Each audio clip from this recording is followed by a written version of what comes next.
Padre nuestro que estás en el cielo, santificado sea tu nombre. Venga a nosotros tu reino. Hágase tu voluntad en la tierra como en el cielo.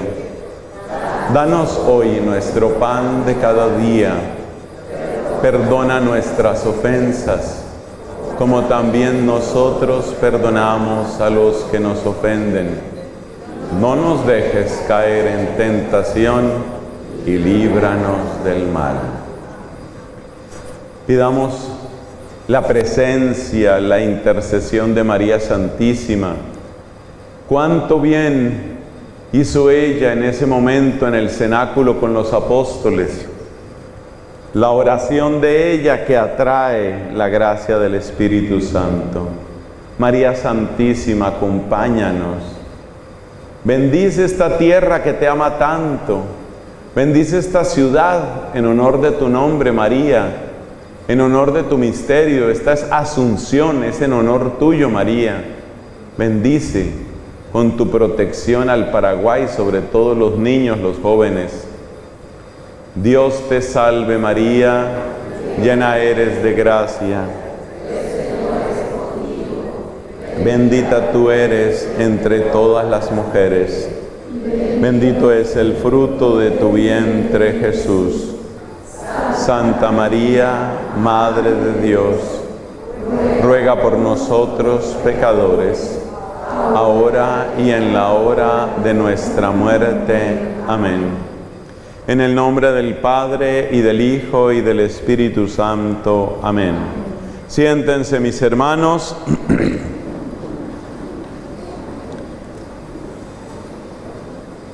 Teoría y práctica de la sanación profunda. Tenemos un compromiso con ustedes. Me ha invitado la Arquidiócesis de la Asunción y el compromiso es este servicio de liberación, de sanación. Compromiso. Y estamos viviendo un día absolutamente precioso. Un día de oración, de reflexión, de alegría, pero sobre todo un día para experimentar el poder de Dios que obra en nosotros. Vamos a hablar de sanación de heridas profundas. Muchas de esas heridas vienen desde el vientre materno. Pero la pregunta que nos vamos a hacer es esta: ¿por qué algunas heridas son tan profundas? ¿Por qué algunas heridas nos afectan tanto? Lo mismo que pasa en nuestro cuerpo, podemos decir metafóricamente que sucede también en nuestra alma. Sabemos que hay heridas muy leves que uno tiene en su cuerpo.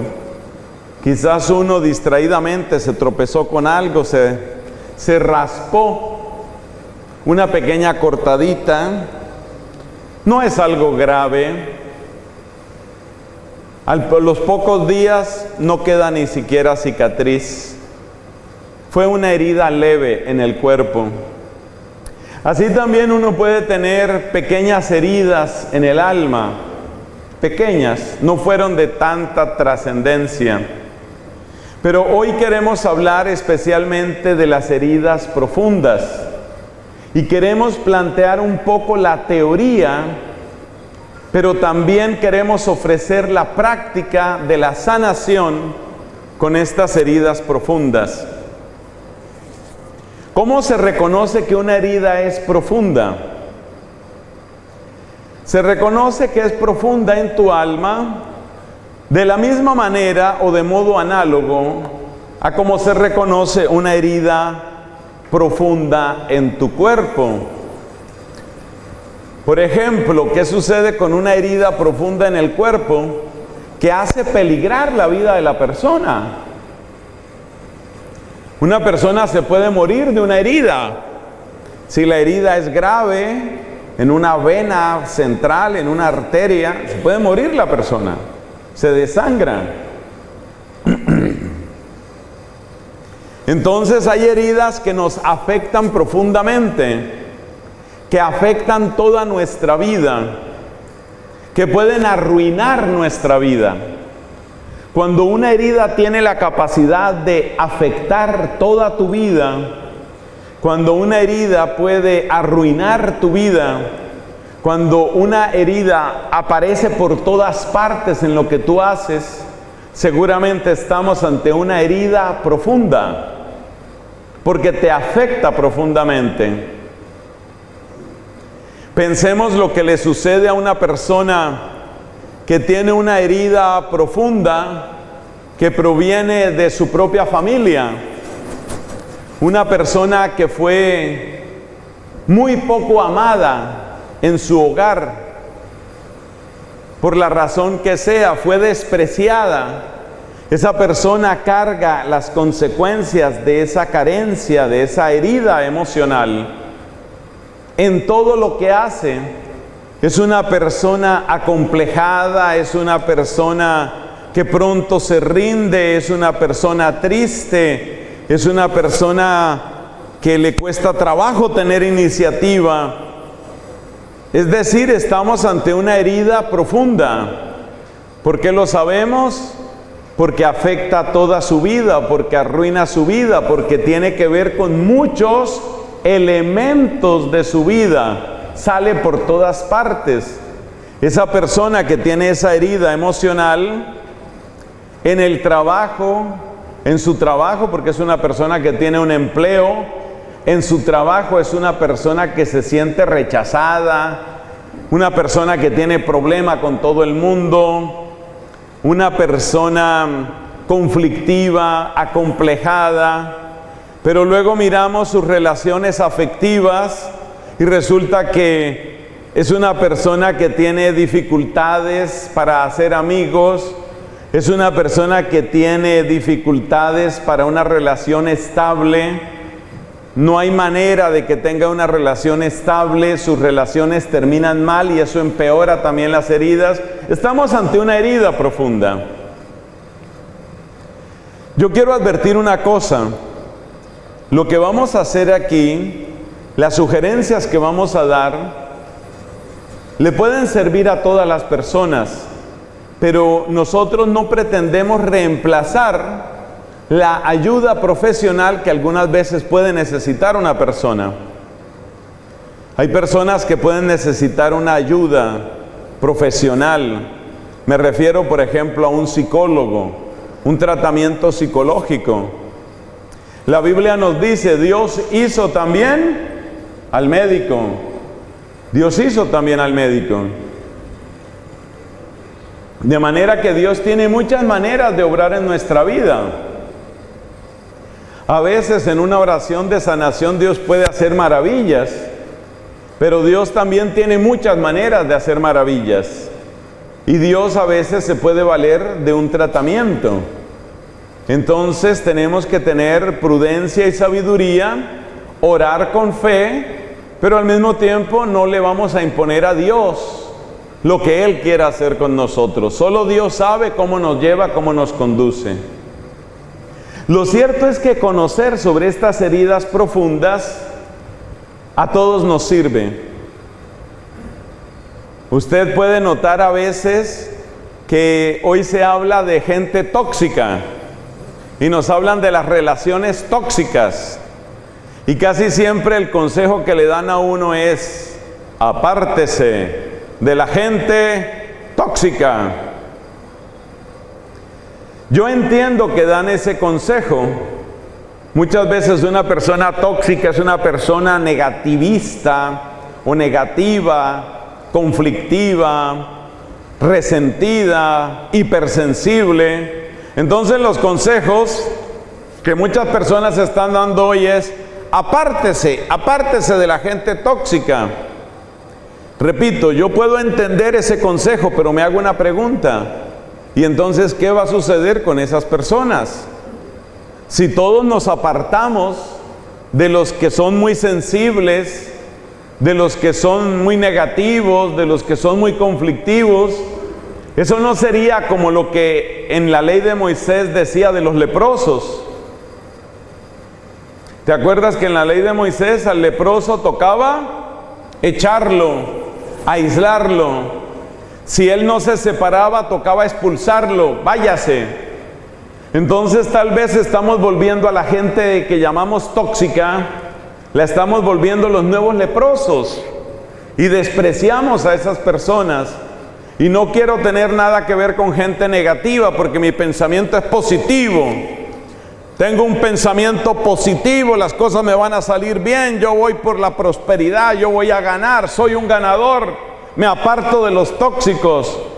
Entonces, tú te apartas de los tóxicos, yo me aparto de los tóxicos, ella se aparta de los tóxicos, todos nos apartamos de los tóxicos. Entonces, ¿qué hacemos? Los mandamos a un pueblo, que será el pueblo tóxico.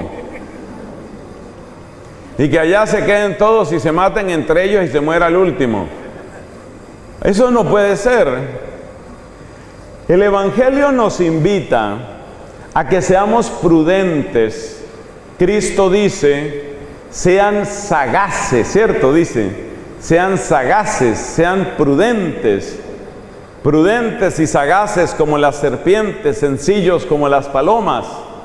Hay que tener una sagacidad, hay que tener una prudencia, pero hay que también tener cuidado. No sea que nosotros estemos entrando en una especie de egoísmo, porque el egoísmo también es cruel. Si vamos a apartarnos de las personas tóxicas, tal vez estamos cayendo en un egoísmo. Cuidado con eso. Entonces yo no tengo nada que ver con la gente negativa. Ten cuidado. Tal vez esa no es la manera de pensar de Dios.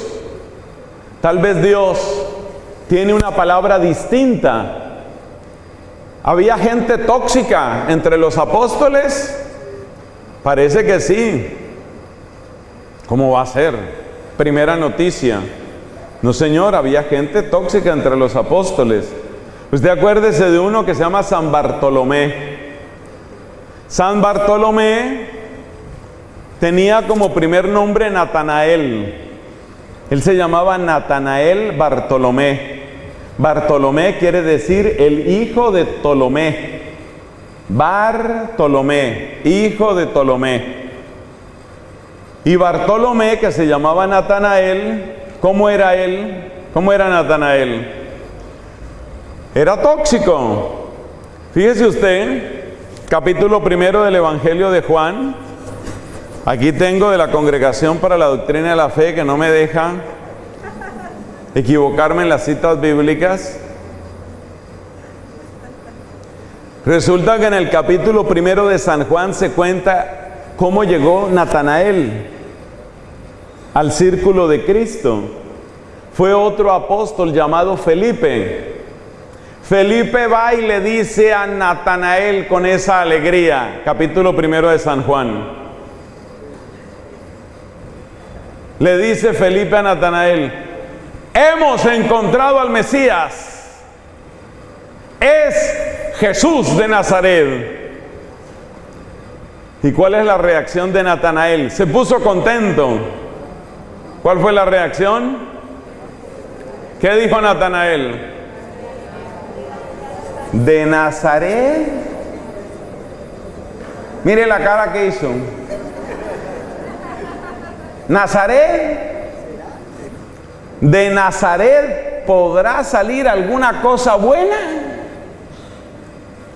O sea que Natanael seguramente era una persona tóxica. La reacción de Natanael no fue de agradecimiento, no fue de alegría, no fue de vamos, no. La reacción de él fue, ¿sí saldrá algo bueno? ¿Y Felipe qué hizo? Felipe lo que hizo fue decirle a Natanael, mira, tú con ese negativismo no vas a ninguna parte. Quédate y púdrete en tu toxicidad. Solo, te vas a la ciudad tóxica y te mueres allá. ¿Eso fue lo que Felipe le dijo? Felipe le tuvo paciencia, le tuvo cariño. ¿Qué hizo? Lo llevó donde Jesús. Venga y mira, hermano. Venga y mira. Vamos. Y Natanael se fue rezongando. Ahora perder el tiempo allá a ver un profeta de Nazaret. ¿Cuándo se ha visto profetas de Nazaret? Nazaret ni aparece en el mapa. ¿Qué Nazaret ni qué Nazaret? Y yo ahora aquí con este calor caminando para buscar a quién haciendo qué. Y se quejaba y rezongaba. Ese era Natanael, porque Natanael era tóxico. Si usted tiene sospechas de que usted es tóxico, ya tiene su patrono. ¿Cuál es su patrono? San Bartolomé. Ese es su patrono. Yo me pregunto, ¿en este auditorio habrá gente de San Bartolomé? No sé. No sé qué decir. Quizás sí. Quizás sí. Entonces Natanael seguramente se fue rezongando. Cuando Natanael iba llegando donde Jesús, que tiene esa mirada penetrante, le dice estas palabras a Natanael. O mejor dicho, le dijo a Natanael, pero habló de Natanael. Ahí tienen ustedes un verdadero israelita en el que no cabe engaño. Natanael oyó que Cristo dijo eso y dijo: yo, el tóxico Natanael, por cariño el Toxi. Sus amigos cercanos le llamaban Toxi. Era por cariño. Entonces Natanael Toxi, alias Toxi, dice: yo, ¿de verdad? ¿Y usted de dónde me conoce? Fíjate que tampoco la respuesta de Natanael fue amable. Semejante elogiazo que le suelta Cristo. Y Cristo no era de estar elogiando gente. Póngase usted a buscar elogios de Cristo y verá que no aparecen muchos. Semejante calidad de elogio que le suelta Cristo. Y este dice: ¿y usted de dónde me conoce? O sea, ahí se puede dar cuenta usted, como decimos en mi país, la joyita que era Natanael. Por eso ese es el patrono de los tóxicos. Si usted siente que usted es un poco tóxico, entonces tiene que hacerse amigo de San Bartolomé. Amigo de San Bartolomé. Entonces, Cristo le dice: antes de que Felipe te llamara, yo te vi bajo la higuera. Los maestros judíos solían enseñar bajo las higueras, buscando un poquito la sombrita. La higuera tiene una sombra espesa, fresca. Antes de que Felipe te llamara, te vi bajo la higuera. Oiga, esa paciencia de Felipe, esa palabra de Jesús y esa explicación que le dio Cristo hicieron el milagro. Por primera vez le salió una palabrita amable a Natanael. El Toxi. Le salió una palabra amable. ¿Qué dijo? Tú eres el Mesías. Tú eres el Rey de Israel. Fíjate cómo empezó a cambiar. Una persona que era escéptica, una persona que era casi agresiva, empezó a cambiar. Tú eres el Mesías, tú eres el Rey de Israel. Le respondió Jesús. Todo esto está en el capítulo 1 de San Juan. Porque te he dicho que te vi bajo la higuera, ¿crees? Vas a ver cosas mayores. Y Natanael ya se le acabó la prevención, ya cambió y ya se hizo discípulo de Cristo, y Cristo lo recibió entre sus apóstoles. ¡Qué hermosura! Eso quiere decir que nosotros, hermanos queridos, nosotros también tenemos esperanza. Aunque tú tengas fama de ser una persona amargada, negativa, conflictiva, problemática, y tóxica, hay esperanza para ti y hay esperanza para mí. Tenemos esperanza. ¿Por qué? Porque hay alguien que nos ha amado y nos ha amado hasta el extremo. A través de Felipe y de su sonrisa y de su cariño y su paciencia, y a través de su propia palabra, Jesucristo le dio esperanza a este hombre. Por favor, no te entierres en vida, no te entierres. No te entierres quiere decir, no digas que eres un caso perdido. Hace años en un congreso salió una frase que me pareció muy bonita y la he tomado para mí. Tú no tienes que decir soy un caso perdido, tú tienes que decir soy un caso encontrado. Porque yo me encontré con Cristo, mejor, porque Cristo me encontró. ¿Amén? ¿Amén o no amén? Amén. Porque Cristo me encontró. Entonces no vuelva usted a decir soy un caso perdido. No, yo soy un caso encontrado. Cristo me ha encontrado. Bueno, ¿qué hemos visto hasta ahora? Hemos visto, mis hermanos, hemos visto que hay heridas profundas. Las heridas profundas se reconocen porque paralizan la vida, arruinan la vida, afectan toda la vida. Esas son heridas profundas. Hemos visto que el mundo muchas veces lo que recomienda a las personas que tienen heridas profundas es vaya y muérase, pero lejos. Muérase pero lejos, por allá. Váyase a la ciudad de los tóxicos y allá se junta con los demás y ya se mueren ustedes. El mundo muchas veces nos está predicando egoísmo. Ese no es el camino de Cristo. Y hemos visto la pequeña historia de Natanael que muestra que Dios puede hacer maravillas. Maravillas.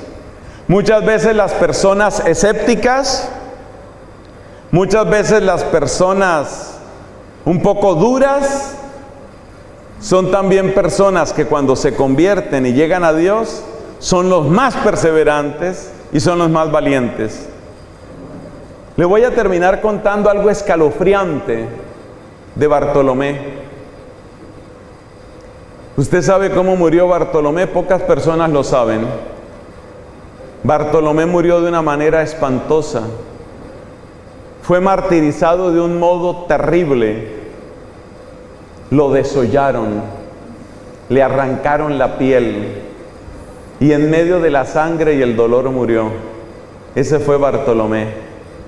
Por eso a Bartolomé a veces lo representan como si estuviera cargando a otra persona, pero no es otra persona, es su propio cuero porque se lo arrancaron, le arrancaron la piel.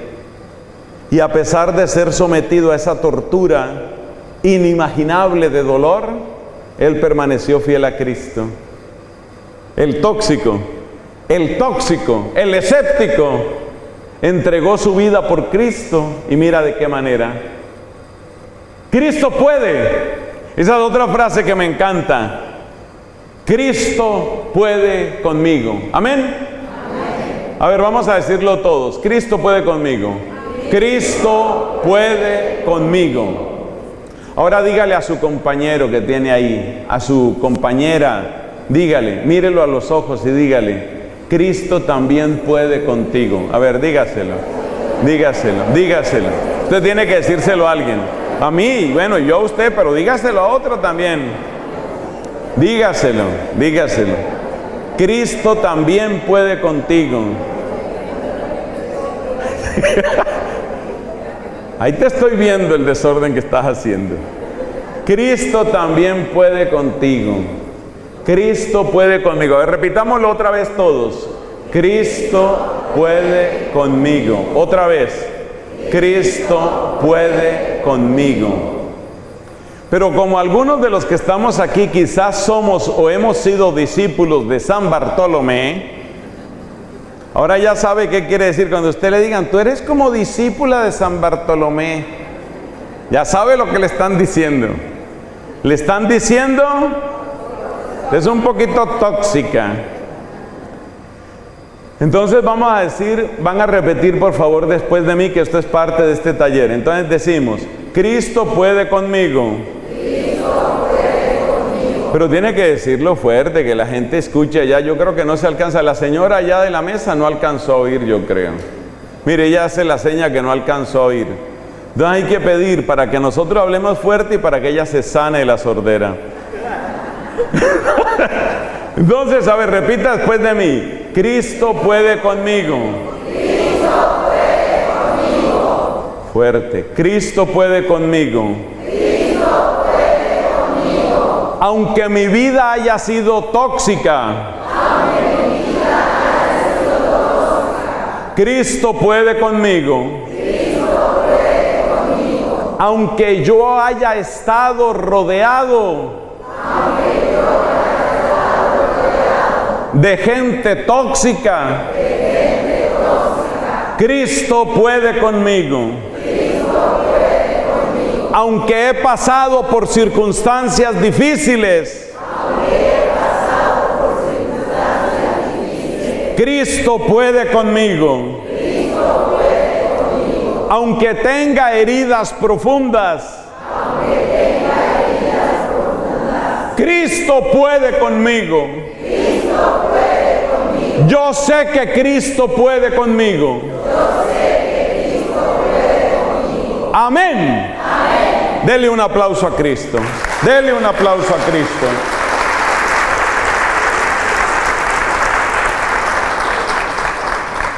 Bueno, seguimos con nuestro tema. Este tema es bellísimo. Este tema es bellísimo y le va a servir a usted para toda la vida. Seguimos. Ahora vamos a hacer una clasificación de las heridas profundas. Porque es muy importante saber que no todas las heridas profundas son iguales. Esto es lo mismo que sucede con nuestro cuerpo. Una herida profunda puede ser de muchas maneras. Entre otras cosas, dependiendo de cuáles son los órganos que han sido afectados, el modo de la herida y también las características de el elemento que causó la herida. Por ejemplo, si tristemente una persona fue apuñaleada, Dios nos libre, una persona fue apuñaleada, no es solo la herida que causó el puñal, es que la persona seguramente queda infectada. Dios nos libre, una herida en el vientre es peligrosísima, entre otras cosas por eso. Usted sabe que todos estos órganos de la zona del vientre están en una membrana que se llama el peritoneo. Peritoneo alrededor, el peritoneo. Una herida puede causar no solamente derramamiento de sangre, sino infección por el contenido intestinal y por la herida, por el tipo de arma con el que la persona fue herida. Entonces la persona no solo tiene el problema de la sangre que perdió, los órganos que fueron rotos, sino también las posibles infecciones. Entonces hay muchos tipos de heridas profundas en el cuerpo. Lo mismo pasa con las heridas del alma. Y conocer las clases de las heridas profundas le ayuda a uno a entender que puede estar afectando la vida de uno. Porque todos hemos sido afectados, pero no todos hemos sido afectados de la misma forma. Otra cosa que hay que tener en cuenta es que a veces estas heridas o esta clasificación se combina. O sea, hay heridas que son al mismo tiempo, llamemos clase A y B a la vez. Vamos a mencionar 5 tipos de heridas profundas y usted las va a conocer. Y esto le va a servir toda la vida. Por eso decíamos, nadie se va a devolver como vino. Y ya di el ejemplo, ¿qué pasa si usted llegó? Eso sí se les queda, ¿no? Eso se les queda.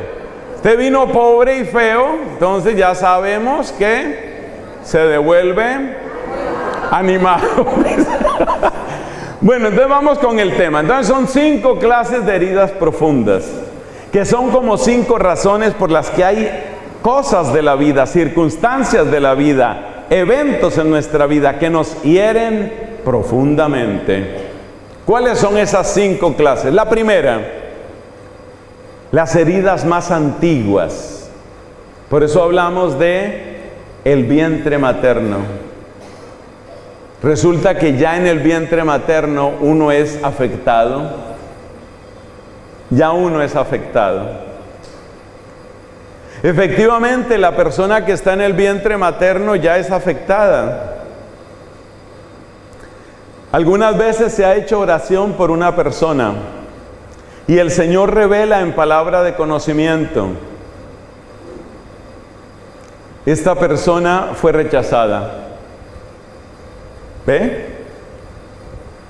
Esa personita pequeña, diminuta, era un embrión, era un feto, pero esa persona ya resulta afectada. Entonces las heridas antiguas, ¿antiguas qué quiere decir? Las que se remontan a las primeras etapas de tu vida. Yo conocí el caso de una muchacha que después de haber sido concebida, tuvo que vencer el primer combate, que no la abortaran, porque resulta que estando ya ella en el vientre de su madre, la discusión entre el papá y la mamá era si la tenemos o no la tenemos, o mejor la abortamos. Y era sobre todo el papá el que quería: no, eso, terminemos ese embarazo. Usted sabe que la gente tiembla para decir la palabra aborto, aunque a medida que se vuelven más cínicos la repiten más, pero casi siempre la gente evita la palabra. No hay que tenerlo. Ese bebé, no, mira, termina ese embarazo, acaba con eso. Y ella estaba ahí, en el vientre. Por supuesto que ella, en ese nivel de su desarrollo neuronal, no podía entender lo que se estaba diciendo.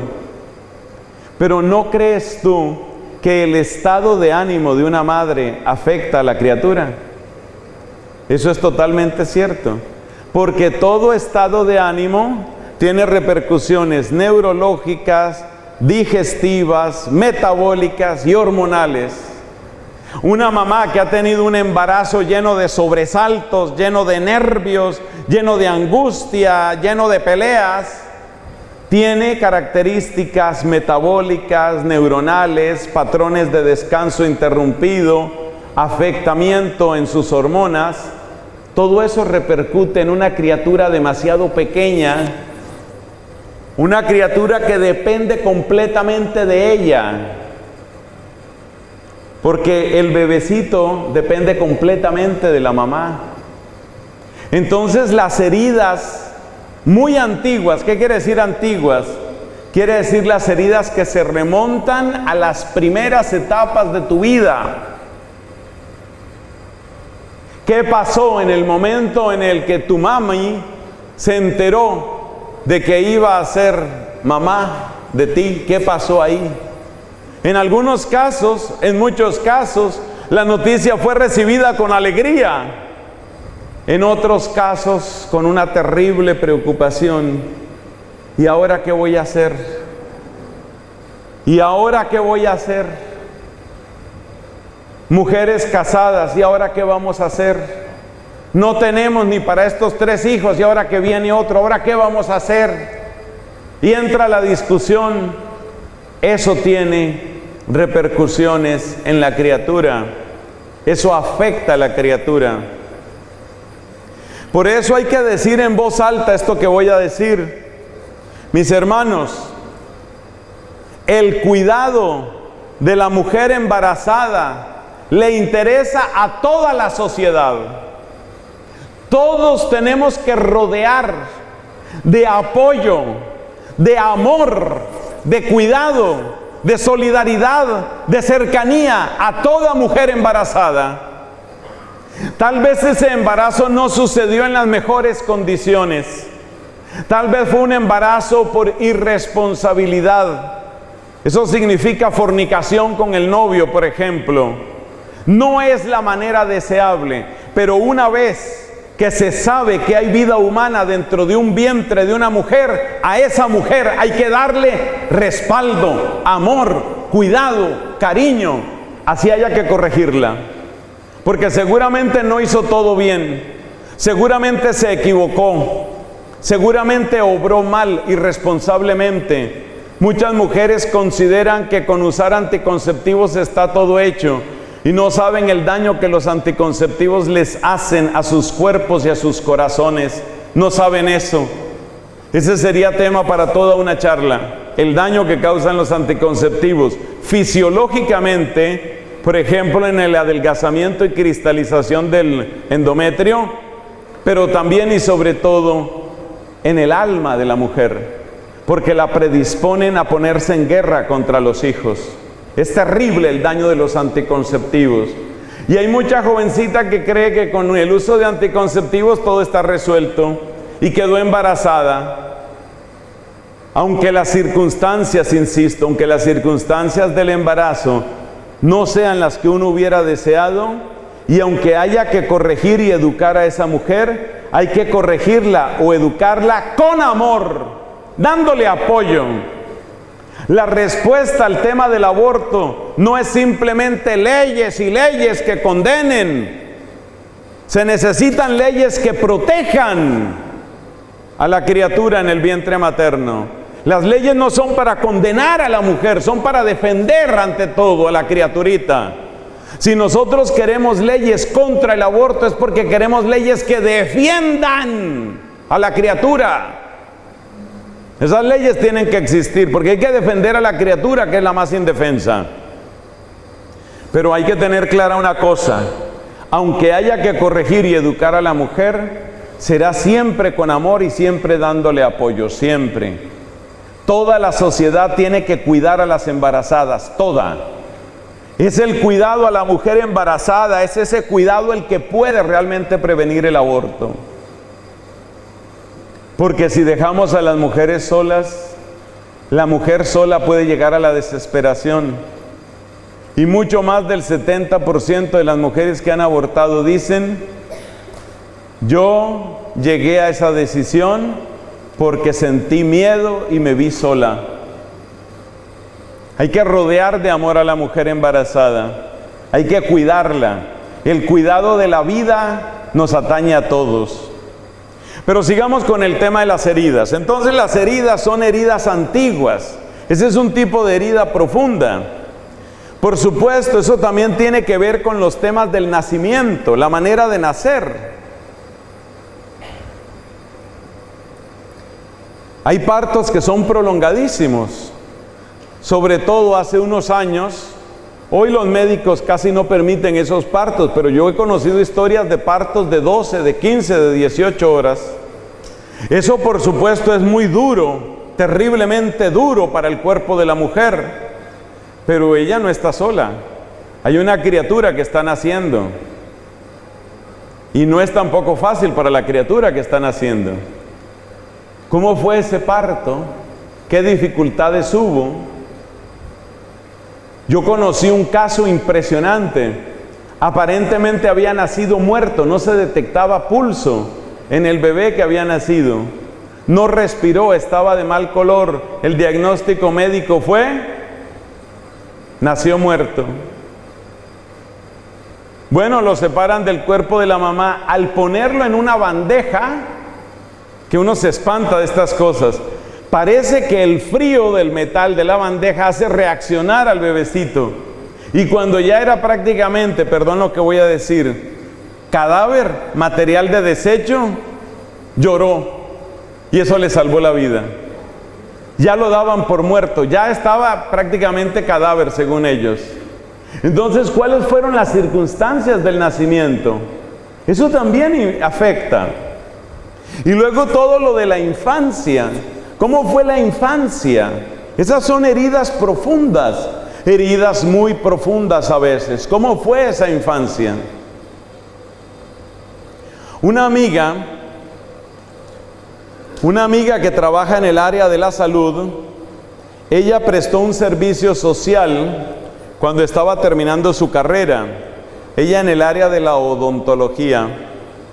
Y aunque su área era la odontología, o es la odontología, en el servicio social que ella tenía que prestar por allá en el campo, en Colombia, a veces le tocaba ayudar en todo tipo de cosas. Y una vez le tocó ayudar a un parto. Ayudando a este parto, mi amiga pues presencia toda esa escena que es pues tan dramática, ver nacer a un ser humano. El parto no tuvo mayores complicaciones, el parto en sí no tuvo mayores complicaciones. Nace la criaturita, la mamá exhausta, sudorosa, agotada, pregunta, ¿qué es? Ella no se había hecho ninguna ecografía, estamos hablando de una zona por allá adentro en el campo. Ella no se había hecho ninguna ecografía, pero sí tenía mucho interés en saber, ¿qué es? Y le dice la enfermera que estaba dirigiendo el parto, una niña. Y mire la reacción de la mamá cuando sabe que ha dado a luz una niña. Una niña, ya dice con tristeza, una niña. Ay, otra cocinera. Mire qué drama en esas palabras. Mire qué tristeza. Es decir, las palabras con las que fue saludada esa bebecita en este mundo fue, ay. Eso fue lo primero que ella escuchó. Ay, otra cocinera. Usted se puede imaginar de qué manera va a tratar esa mamá a esa hija. Como una carga, como un estorbo. Le está haciendo sentir desde el primer momento que ser mujer es como una especie. Me disculpan todas las damas, pero estoy hablando de lo que allá pensaba esa señora. Pobrecita, también ella traumatizada, maltratada seguramente por el esposo. Mírela como ella piensa, como si ser mujer fuera una especie de maldición. Ay, otra mujer, ay, otra cocinera. ¿Por qué? Porque ella misma ha sido tratada como si fuera una esclava para el sexo y para el trabajo de la casa. Nunca ha sido feliz. Ella no quería hijas. Y además, el esposo, machista hasta los tuétanos, lo único que quiere es hijos para que sean fuertes, que sean como un toro y ojalá embaracen a un poco de mujeres. Ese es el machismo detestable. Entonces, claro, esta mujer que ha visto todo el machismo del esposo, que se ha sentido despreciada como mujer y que sabe que el esposo solo quiere hijos varones, porque la hija mujer va a ser un problema, apenas se entera que ha tenido una bebecita, lo primero que suelta es, ¡ay! Entonces dime cómo crece esa niña. Desde el día número 1 de su vida sobre esta tierra, está marcada por un lamento. Y cada cumpleaños será otro lamento. Esas son heridas profundas. Son heridas profundas porque son muy antiguas y que han afectado mucho a muchas personas, especialmente a las personas que son más marginadas en la sociedad. En muchos lugares hay una marginación y hay un desprecio hacia la mujer. Eso se nota en esa clase de cosas. ¿Y qué decir de las personas que tienen una discapacidad? Hoy muchas familias toman una actitud de amor y de apoyo a aquellos niños o niñas que tienen algunas dificultades en su desarrollo. Entonces, así por ejemplo, hay problemas de desplazamiento de cadera, de mala formación de la cadera, y hoy hay muchas familias que ya toman las medidas adecuadas, que hay que ponerle unos soportes, les ponen unos soporticos en las caderas para que se le formen bien las caderas a la niña o al niño. Y uno a veces los ve caminando así un poquito raro, pero es un tratamiento que les están haciendo. Pero en tiempos antiguos, si nació mal de la cadera, prácticamente eso significa paralítico. Crecerá sentado, por allá arrinconado. Todas esas cosas van marcando, todas esas son heridas profundas de la gente.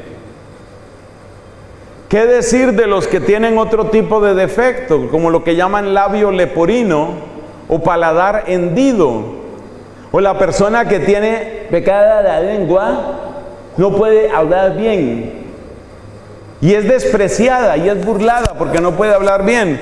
Hoy sabemos que esa especie de frenillo se puede operar. Es una operación sencillísima que puede durar menos de 1 hora, que no requiere hospitalización y le puede mejorar la vida a un niño. Pero ¿cuántos niños fueron burlados, recibieron burla, rechazo, bullying o cualquier otro tipo de injusticia por un defecto físico? Esas son heridas profundas que tiene la gente, porque son heridas muy antiguas, muy antiguas. Es necesario darse cuenta de eso. Esas son las heridas antiguas. Hemos dicho que son 5 tipos de heridas. Tenemos, nosotros los aquí presentes, tenemos algunas de esas heridas. Quizás algunos de nosotros sí. Y te voy a decir otra cosa. Quizás ni siquiera sabemos las heridas que tenemos, porque a uno no se lo cuentan todo. Quizás uno tiene heridas que uno mismo no conoce. Por eso es tan hermoso acudir al Señor pidiendo sanación y en esa oración decirle al Señor: sáname también de lo que yo no conozco. Porque muchas mamás que pensaron seriamente en abortar a los hijos o a las hijas, no se lo dicen nunca, pero sí lo pensaron y lo vivieron. Entonces, uno tiene que hacer oración, uno tiene que pedirle a Dios: Señor, sáname de todo esto, sáname de lo que conozco y de lo que no conozco, obra en lo profundo de mi corazón. Luego vamos a comentar un poquito cómo el Señor ayuda a sanar cada una de estas heridas. Segundo, ¿qué otras heridas son muy profundas? Dijimos que son 5 clases, vamos para la segunda. Las heridas en condición de desigualdad.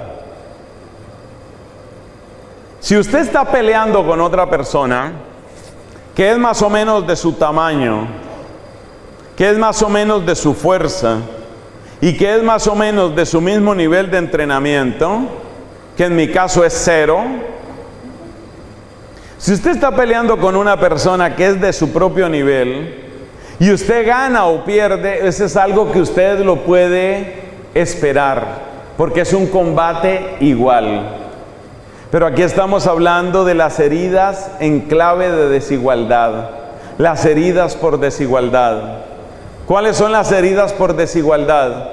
Cuando una persona de mayor autoridad, cuando una persona de mayor edad o cuando una persona de mayor fuerza se impone sobre el que es débil, sobre el que es pequeño, sobre el que es indefenso. Estas heridas son especialmente profundas, porque la herida queda profundamente grabada en el corazón como una experiencia durísima de injusticia. Y aquí estamos hablando especialmente de los problemas de abuso. ¿Qué es lo que hace que el abuso sea tan traumático? Pues por una parte está el hecho mismo de que hubo abuso verbal o abuso físico o abuso sexual, el abuso en sí mismo. Pero por otro lado está el problema de que sucedió en condición de desigualdad. Y esa condición de desigualdad es la que causa especial rabia, especial disgusto. Porque yo no podía defenderme. Y esa desigualdad es la que hace que se haya producido una injusticia. Y podemos decir que la injusticia es el puñal que se hunde más profundamente en ese corazón. Fue una injusticia. ¿Cuáles son las desigualdades que hemos mencionado?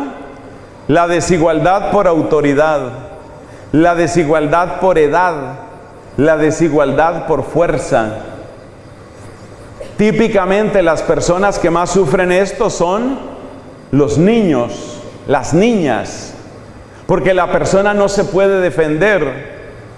Por supuesto, este es un momento en el que hay que mencionar la espantosa vergüenza y dolor que tenemos que sentir en la Iglesia Católica por los abusos sucedidos contra niños o niñas. ¿Por qué? Porque el sacerdote tiene más fuerza, más edad y más autoridad. Su propia condición de sacerdote le da una tremenda autoridad y además tiene más edad y más fuerza. Y que el sacerdote haya cometido un abuso es algo absolutamente monstruoso, terriblemente doloroso y reprobable hasta el extremo, porque es algo que va a marcar para siempre a esa persona. Y es por esto, por la condición de desigualdad. Hay que pedir perdón una y otra vez a Dios y hay que buscar todos los recursos para ayudar a que las víctimas puedan restaurarse más y más cuando ha sucedido. Pero también hay que decir una cosa con la misma claridad: los abusos en contra de niños o niñas han sucedido muchas veces más, en un porcentaje muchísimo mayor, en otros lugares. Un solo caso ya sería demasiado en la Iglesia Católica, y no estoy justificando nada de la Iglesia, nada. Pero debemos ser sinceros también y debemos ser serios en decir que la mayor parte de los abusos no suceden dentro de la Iglesia, ni con gente de Iglesia. Tristemente, la mayor parte de los abusos, ¿sabe dónde suceden? En la casa, en la familia. Es ahí. Por supuesto, esto implica muchas personas. Y el mayor daño que se comete es cuando a esa injusticia se le añade otra injusticia. ¿Cuál es la otra? Hemos conocido el caso de niños que han sido molestados por personas mayores, niñas que han sido tocadas o manoseadas por personas mayores. ¿Y a dónde va una niña? Al papá, sobre todo a la mamá.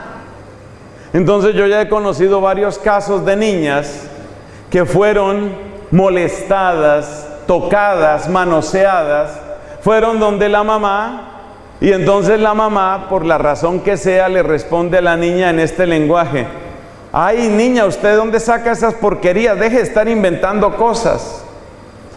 ¡Por Dios! ¿A dónde podía acudir una niña? A la mamá. Y si la mamá no le cree. Entonces, hoy por hoy, en la sociedad y en la iglesia, tenemos que tener este principio básico. Toda denuncia hay que tomarla en serio, toda denuncia. Por supuesto, puede haber casos que son fruto de fantasía, o cosas que el niño vio en internet, o cosas que un compañerito dijo y él también lo repite. Esos casos se dan, pero seamos muy prudentes. Hay que partir de la base de que toda denuncia es potencialmente cierta. Y hay que ver qué puede haber sucedido ahí, hay que ver qué ha sucedido. Hay personas que tienen un grado muy serio de preparación en esto. Hay psicólogos y sobre todo psicólogas que tienen una gran preparación para entrevistar a los niños que tienen denuncias de abuso. Es algo que no debe hacer cualquier persona. No sometan ustedes a un niño o a una niña a un interrogatorio con cualquiera. Tienen que ser personas de demasiada experiencia, delicadeza y un talento realmente muy único para saber cómo preguntar con la delicadeza, con el respeto. Pero esto es terrible y hay personas que han sufrido muchísimo. Que nos quede como lección a todos: toda denuncia que diga un niño, toda denuncia que diga una niña hay que tomarla en serio. Y hay que proteger a los niños y a las niñas y a los adolescentes. Esto tiene que estar completamente claro. Las condiciones de desigualdad no solo se dan con los niños ni con los adolescentes. También hay heridas de desigualdad con adultos. A veces, personas discapacitadas. Usted sabe que el discapacitado se equipara al menor de edad en muchos temas legales. Vale también para el abuso. Cuidado con el abuso a personas que, aunque por edad no son menores de edad, Ciertamente por su condición mental se equiparan a menores de edad. Pero todavía le voy a decir otro caso. Hay personas que pueden tener todas sus facultades y sin embargo sufren una herida profunda por desigualdad. ¿Por qué? Por ejemplo, por discriminación racial, por discriminación económica. Este tipo de discriminaciones, por discriminación en razón del sexo. Este tipo de discriminaciones hacen mucho daño y pueden suceder también en adultos. Cuando una persona, por ejemplo, es una persona adulta, pero siente que por el solo hecho de ser mujer se le trata mal, se le trata con injusticia, tiene que aguantarse como el comportamiento que tenga el jefe o los compañeros de trabajo solo porque es mujer, eso causa heridas profundas, heridas muy profundas, y no es una menor de edad. Entonces, gracias a Dios esto se va superando, gracias a Dios. Esto se va superando en muchos lugares, pero había gente que tenía esa idea, que si es mujer entonces tiene que aguantarse lo que yo le diga, o las caricias indebidas, los tocamientos indebidos a mujeres simplemente porque son mujeres, las sugerencias obscenas a mujeres en el mundo académico ha sucedido. Nosotros tuvimos un caso en una universidad nuestra, no debo decir el nombre, porque no voy a entrar en un tema penal aquí, pero en una universidad nuestra en Colombia, quiero decir, tuvimos el caso de un profesor que él era feliz dirigiendo tesis de posgrado, pero si le llegaba una muchachita y él quería que le llegaran todas las chicas, si le gustaba de una vez le decía, usted sabe que esto tiene un precio, ¿no? Y si no, su tesis nunca prospera. Esa es una extorsión. Esa es una herida terrible. Hay que tener cuidado con eso. Bueno, ¿y qué hace uno si uno ha sido afectado por este tipo de cosas? Ya hablaremos. Por ahora estamos en la clasificación de las heridas profundas. Tercer tipo de heridas. Este tema está como muy duro. Está pesado el tema. Está duro, pero aquí vamos en el nombre del Señor. Tenga paciencia. Esta predicación, esta conferencia necesariamente es un poco larga, pero tenga paciencia y comprenda que todo lo que estamos diciendo, lo estamos diciendo buscando lo mejor. Tercer tipo de herida profunda. Las llamamos heridas centrales. ¿Qué quiere decir centrales? Quiere decir heridas que afectan centros vitales de tu alma. No es lo mismo una puñalada en un muslo que una puñalada en el pecho. No es lo mismo. Muy probablemente la puñalada en el pecho será fatal. La puñalada en el muslo, a menos que toque una arteria, una vena mayor, no será fatal. Entonces, ¿a qué llamamos heridas centrales? Son las que afectan las potencias mismas de tu alma. Según San Agustín y según Santa Catalina de Siena, todos tenemos tres potencias en el alma. Esas tres potencias son el entendimiento, la memoria y la voluntad. Todos tenemos tres potencias: entendimiento, memoria y voluntad. Cuando una herida es brutal en el entendimiento, esa herida seguramente es profunda, porque es una herida central. Ha afectado un centro vital de mi alma, es decir, una de las potencias del alma. Las llamamos heridas centrales porque son heridas que afectan los centros fundamentales de tu alma, que son el entendimiento, la memoria y la voluntad. A ver, ¿cómo es una herida en el entendimiento? ¿Qué puede ser una herida en el entendimiento? Llamamos herida en el entendimiento a aquella situación en la que tú simplemente no logras entender nada. Cuando te enfrentas con algo completamente absurdo, esa es una herida en el entendimiento. Algo que tú no puedes asimilar y para lo que no hay ninguna explicación posible. Esa es una herida en el entendimiento. ¿Podemos dar ejemplos? Sí. Considere usted el caso de una niña que vivía con la mamá. Los papás eran separados. Esta chiquita vivía con la mamá. La niña era hija única del papá y la mamá. Los papás estaban separados. Por consiguiente, ella era hija única de su mamá con la que vivía. La niña tenía, digamos, unos 7 años, 9 años, una cosa así. Realmente una niña pequeña. Ella todos los días de modo ordinario iba a su colegio. La mamá trabajaba. De modo que por la mañana se despiden. La mamá con mucho cariño prepara todas las cosas para la hijita para que vaya al colegio. La mamá se va para el trabajo, la niña se va para el colegio. Todo en orden. En medio de la circunstancia dolorosa de la separación, la vida está más o menos organizada en la cabeza de esa niña. Ella se da cuenta que los papás están separados, pero digamos que de alguna manera es el mundo que ha conocido porque ya tienen un tiempo de separados. Es una niña que tendrá unos 9 años de edad, según dije. Resulta que un día ella sale para el colegio, la mamá sale como de costumbre para el trabajo y la mamá tiene un accidente. ¿Qué accidente tuvo la mamá? Tuvo un accidente cerebrovascular. Es decir, que la mamá tiene un espantoso derrame cerebral que la deja en un coma profundo. El daño de ese cerebro, de esa mujer, es tan completo, es tan absolutamente devastador lo que le ha sucedido, que esa mujer queda como un vegetal, la mamá. Cuando se detecta muerte completa del cerebro, que ni siquiera envía el estímulo de respiración, que es lo último que tiene el cerebro vivo, entonces ella queda oficialmente y médicamente muerta.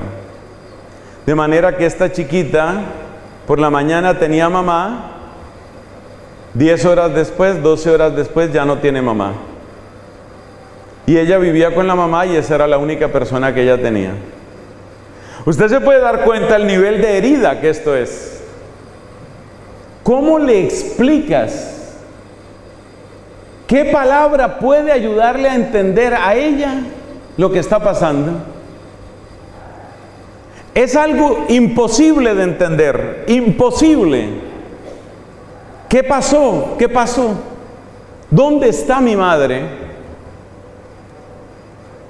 Es una de esas situaciones en donde tenemos una herida profundísima porque ha sido atacado un centro vital. ¿Y ese centro vital cuál es? Ese centro vital es el entendimiento en este lugar, en este ejemplo. Ella no puede entender lo que ha sucedido y va a tardar muchísimos años, muchos años, para poder entender lo que ha sucedido. ¿Cómo fue que me desperté, tenía mamá y ese día me acuesto y ya no tengo mamá? ¿Cómo hago? ¿Cómo lo entiendo? Es algo absurdo, es algo inexplicable. Esa es una herida central, porque ataca ese centro que es el entendimiento. No entiendo. Claro que en ese caso en particular, más de un centro fue afectado. Otro centro que nosotros tenemos es la memoria. La memoria es algo muy profundo, muy, muy profundo. La memoria es lo que te da continuidad en el ser. Tú te despiertas por la mañana y lo primero que haces es conectar con lo que tú eres. ¿Y cómo conectas con lo que tú eres? Conectando con lo que tú has sido. ¿Y cómo conectas con lo que tú has sido? A través de la memoria. ¿Y qué sucede si llega un golpe durísimo a tu memoria? Un golpe durísimo a tu memoria, ¿qué es? Pues yo les voy a dar un ejemplo para que se vea cómo son las heridas profundas. Resulta que tenemos el caso de un niño que está con su papito, su mamita, pero un día El niño se da cuenta que están conversando como en un tono raro, el papá y la mamá. Los niños son muy observadores. Él ve que tienen una conversación, que están hablando raro.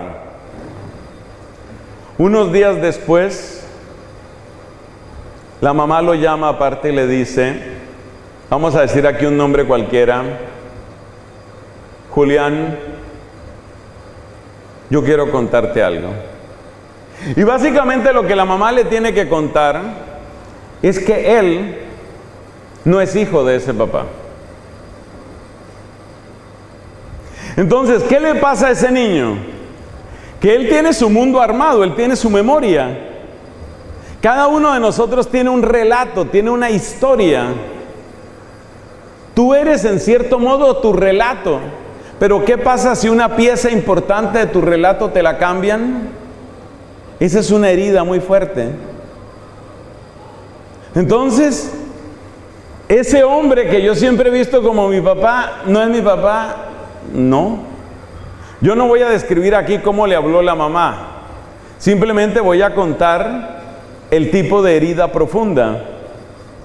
Entonces de repente me doy cuenta que mi papá no es mi papá. Y entonces mi papá, ¿dónde está? El que me engendró a mí, ¿dónde está? Yo no sé, dice ella. Se perdió. Nosotros nos separamos. Y cuando tú tenías 1 año de edad, yo conocí a este hombre, que es el papá de tus hermanitos. Y él te amó siempre como un papá. O sea, muy bonito, me amó y yo me he sentido amado, pero me explico, mi vida se me rompió. Después de oír una cosa de esas, ya mi vida no va a ser igual. Y seguramente ese hombre o esa mujer va a sentir la necesidad en algún momento yo quiero conocer a mi papá biológico, el que me engendró. Esas son heridas vitales. Entonces la vida no es lo que yo me imaginaba. La vida no es lo que yo pensaba. Eso es terrible. Eso es muy duro. Eso ataca a un centro vital. ¿Y qué sucede cuando somos atacados en la voluntad? ¿Cómo es una herida profunda en la voluntad? Una herida profunda en la voluntad, hay que tener en cuenta que la voluntad es también el centro del afecto y del amor. Porque todo acto de voluntad está vinculado con un acto de amor. Entonces, ¿qué le sucede a usted, por ejemplo, cuando de repente usted siente que una persona le detesta y usted ni siquiera sabe por qué? Hay una explicación para eso, que haya gente que de repente lo odia a uno sin ningún motivo. Claro que hay una explicación. Con mucha frecuencia las personas que te tienen rabia sin ningún motivo es porque asocian lo que tú eres o a quien te pareces a alguien que les hizo mucho daño. Pero tú no tienes nada que ver con esa persona. Y sin embargo, por tu aspecto, por tu voz, por tu cara, por tu manera de ser, resulta que tú le estás recordando a esa persona, le estás recordando a alguien que le hizo muchísimo daño. Y esa sensación de ser odiado uno, de ser rechazado uno, sin más.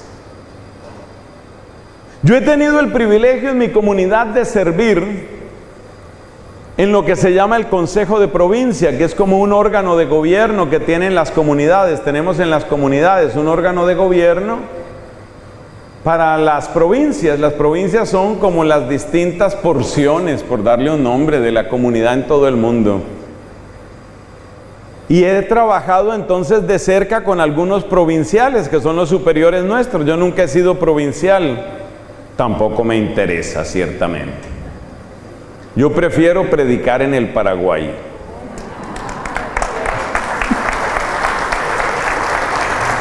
Entonces, yo me acuerdo la cara de uno de mis amigos que fue provincial, encontrándose con el rechazo de mucha gente, pero rechazo.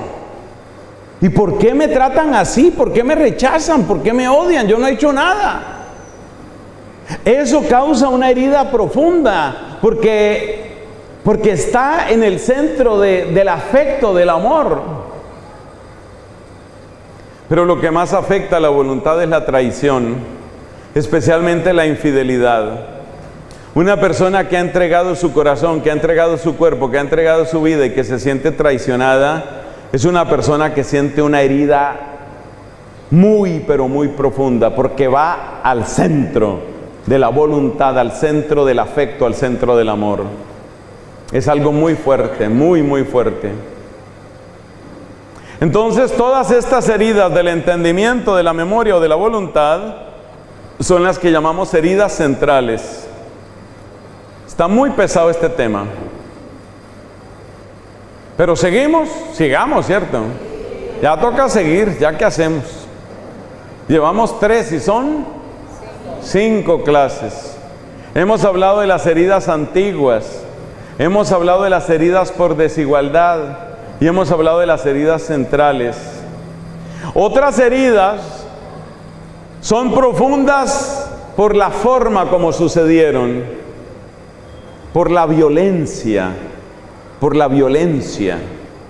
Es lo que sucede, por ejemplo, cuando una persona sufre un secuestro, cuando una persona es atracada. Algunos de los que estamos aquí hemos sufrido eso. Yo todavía me acuerdo la sensación. A mí me pusieron un revólver aquí contra las costillas para robarme.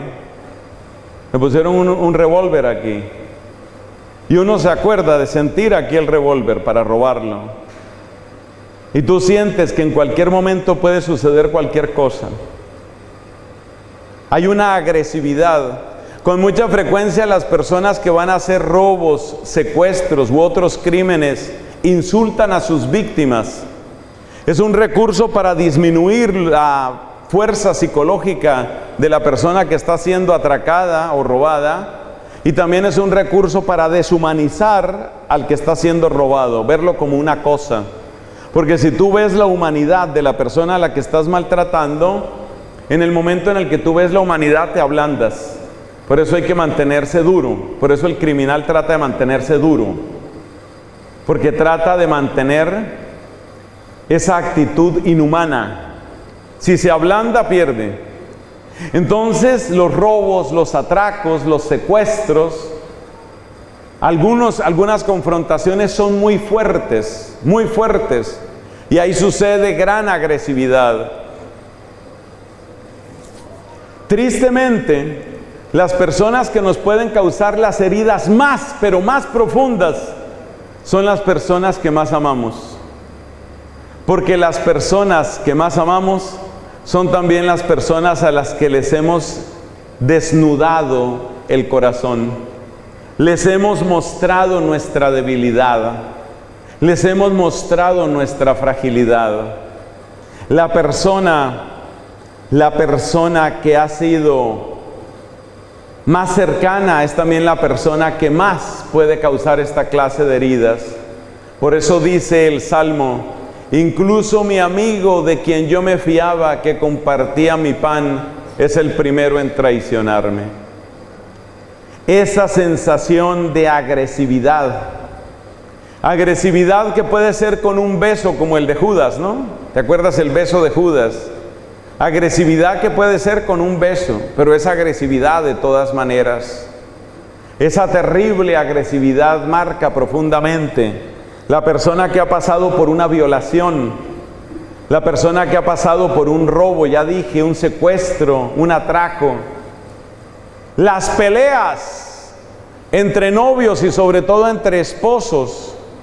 Ver que la misma boca que en un momento dado tú deseaste porque era la boca de tu esposo, porque era la boca de tu esposa, ver que esa boca, esos labios que tú besaste, ahora te escupen un insulto.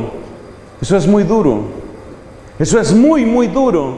Eso es un nivel de agresividad terrible, y ese nivel de agresividad causa una herida profundísima, profundísima.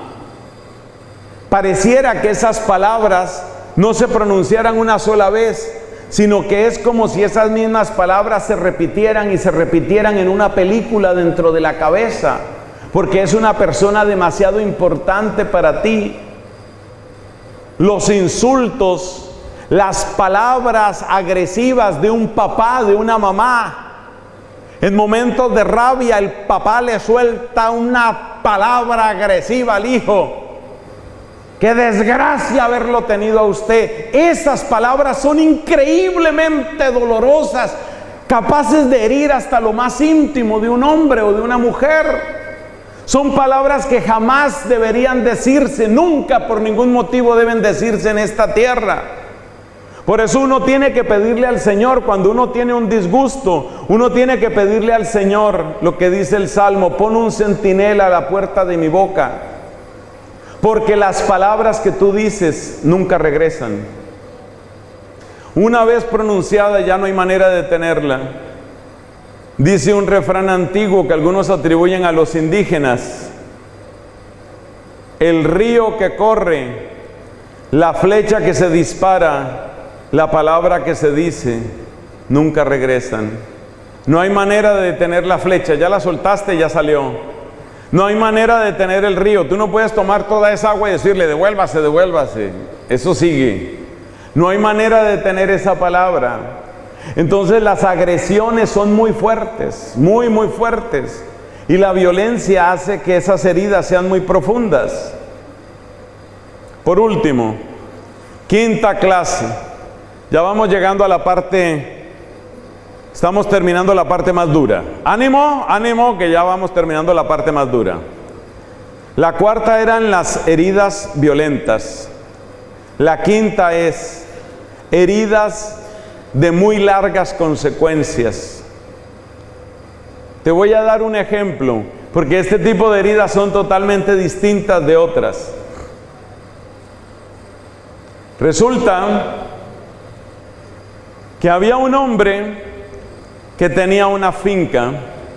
De hecho, tenía varias fincas. Tenía bastante dinero. Su familia vivía cómodamente porque él mismo era una persona que tenía mucho dinero. Bendito sea Dios.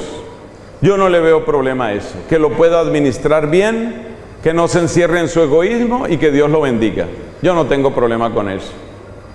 Pero resulta que este hombre, que tenía esa buena situación económica por tierras y por otros negocios, se le ocurre un negociazo. Ni siquiera fue que otro se lo dijo, a él se le ocurrió. Él sintió que, dice que las tapas de volcanes, se le ocurrió un negociazo.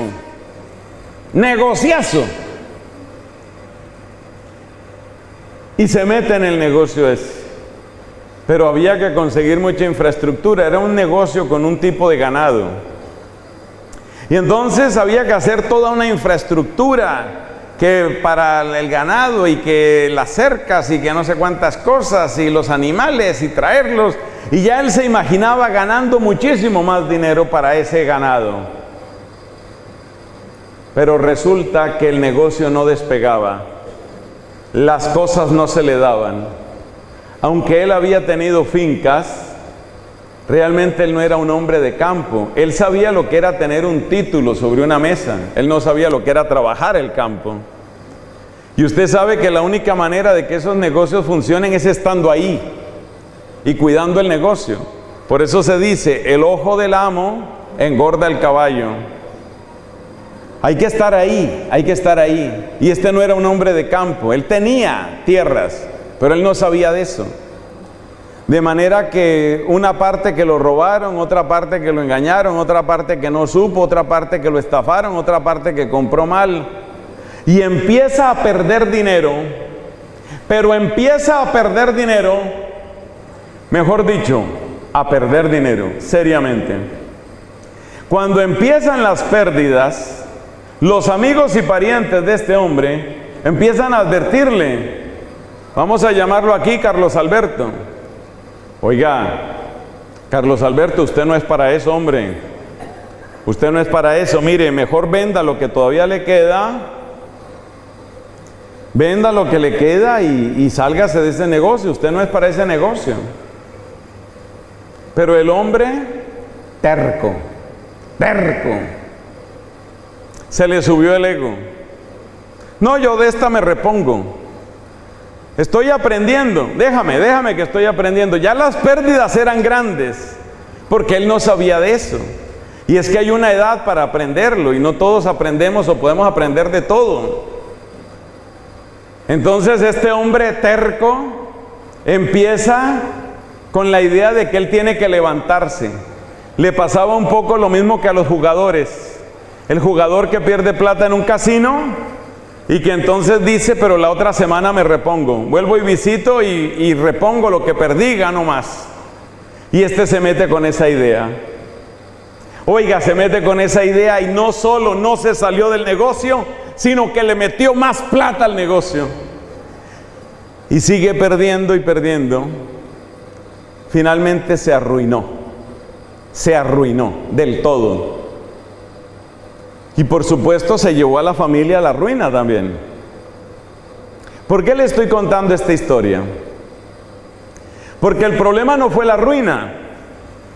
El problema fueron las consecuencias. Por eso este quinto tipo de herida lo llamamos el de las consecuencias. Varios de los hijos, porque él tenía varios hijos, varios de los hijos tenían planes que habían hecho cuando la familia era próspera. Planes de salir a estudiar, planes de montar sus propios negocios, planes que uno hace de acuerdo con lo que uno conoce de su vida y de su familia. Y resulta que este hombre se quiebra estrepitosamente.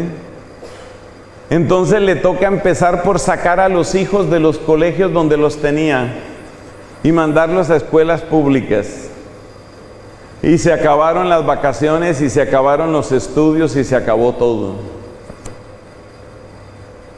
¿Qué es lo grave de esa herida? Las consecuencias.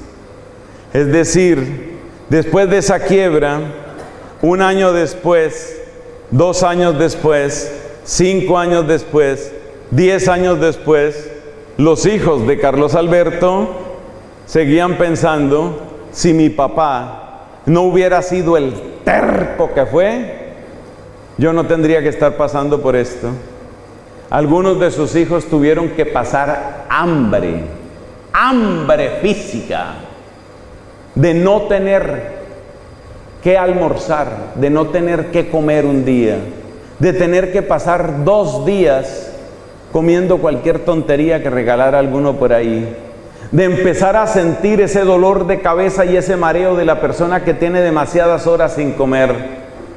Y esa hambre, sin embargo, no destruía este pensamiento. Si mi papá no hubiera sido tan terco, tan obstinado, yo no tenía que haber pasado por esta hambre. Entonces, ¿qué es lo que hace profunda esa herida? Las consecuencias. Porque las cosas, los errores, tienen consecuencias. Hemos terminado nuestra clasificación, pero no hemos terminado nuestra explicación. Teníamos que explicar los 5 tipos. Vamos a ver si somos capaces de decirlos sin mirar aquí los apuntes. Hay heridas que son muy profundas porque son muy antiguas, son de infancia.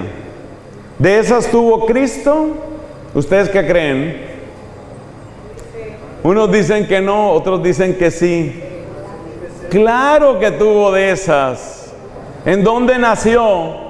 En un pesebre porque no había lugar para ellos en la posada. Tuvieron que huir a Egipto. Claro que Jesús tuvo heridas. Claro que tuvo heridas de las antiguas. Toda la vida de Cristo estuvo marcada por heridas. Segunda, ¿cuál es la segunda? ¿Las heridas qué? Por desigualdad. De esas heridas conoció Jesucristo, sin duda alguna que también Cristo conoció de esas heridas. ¿Cuáles son esas heridas? Los maltratos, por ejemplo, de los soldados romanos. Los romanos maltrataban a las poblaciones donde iban y los humillaban. Y yo soy el romano y tú me vas a cargar mi equipaje durante 1 milla y te lo echas encima ya. Esa es la imposición de la autoridad. Cristo conoció las heridas de desigualdad. ¿Cuál es la tercera? Las heridas centrales, claro que sí. Cristo las conoció. Conoció la traición de los amigos. Conoció el odio de los enemigos. Cristo conoció, especialmente en la cruz, las más espantosas heridas que fueron de su cuerpo, pero sobre todo de su alma. Cuarto tipo de herida, las heridas violentas. ¿Las conoció Cristo? Claro que sí, en grado sumo. ¿Cuáles fueron las heridas más fuertes de su cuerpo? Pues las de la cruz. ¿Y cuáles fueron las heridas más fuertes de su alma? Yo pienso que la herida más fuerte de su alma estuvo en una frase que nos dicen los evangelios: bájate de la cruz y creemos. Qué desgarramiento tan terrible. Nada quería Cristo tanto de nosotros como el don de la fe. Nada quería Cristo tanto del Padre como ser obediente a Él. Obediente al Padre y compasivo con nosotros. La frase, bájate de la cruz y creemos en ti, es una frase que desgarra, que quiere reventar el corazón de Cristo. Es como si se le dijera: rompe con el Padre y lograrás lo que quieres con nosotros. Es una herida terrible. Fue de las heridas, si no la más terrible, de las más terribles heridas centrales de Cristo. Las heridas centrales son la número ¿qué? No, esa es central, pero estábamos hablando de violentas. Una herida violenta, la cuarta. Y las heridas de grandes consecuencias, claro que sí. ¿Por qué estaban los judíos en las condiciones en las que estaban? Por las consecuencias de sus desobediencias a Dios. Ya no vemos nuestros signos, ni hay profeta, y nadie entre nosotros sabe hasta cuándo, dice el capítulo 2 del libro de Daniel. Y si no es el segundo, es el tercero.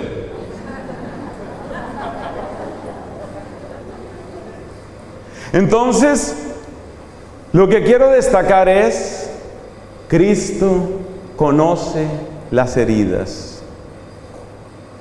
¿Cómo lo llama el capítulo 53 de Isaías en profecía? Lo llama varón de dolores, acostumbrado a sufrimientos. Cristo conoce el dolor.